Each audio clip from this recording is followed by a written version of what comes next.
Donc, on va terminer ici notre section 1.1 avec tout simplement là, un petit regard sur la situation 1 et 2 d'un même gaz. Alors, on y va ici avec notre texte. Observez la figure de droite qui représente un gaz à l'intérieur d'une seringue dans deux situations différentes.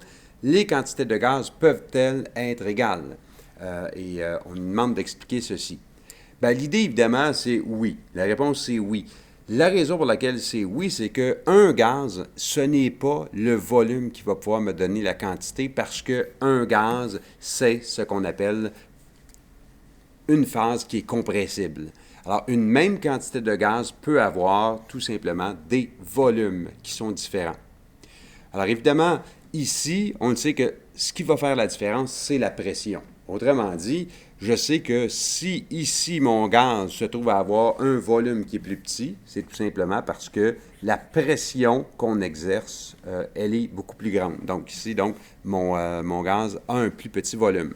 Au contraire, ici, mon gaz a un plus grand volume. C'est tout simplement que la pression, ça peut être la pression de l'atmosphère au-dessus du gaz là, qui est différente, mais le volume est plus grand.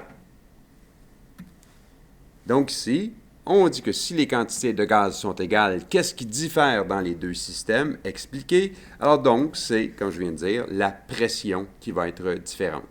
La pression du gaz dans la situation numéro 2, elle est évidemment supérieure et c'est pour ça que la même quantité de particules prend moins de place. Il faut comprendre que si on compare ces deux situations-là, dans les deux cas, on a exactement la même quantité de gaz.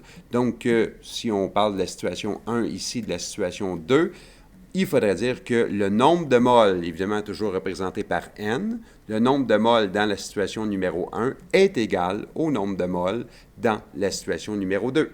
On complète finalement ce qui suit pour obtenir, dans le fond, une définition possible de ce que c'est qu'un gaz. Alors, un gaz, ça se trouve à être, au niveau microscopique, un ensemble d'atomes ou, évidemment, de molécules qui sont très faiblement liées et quasi indépendantes.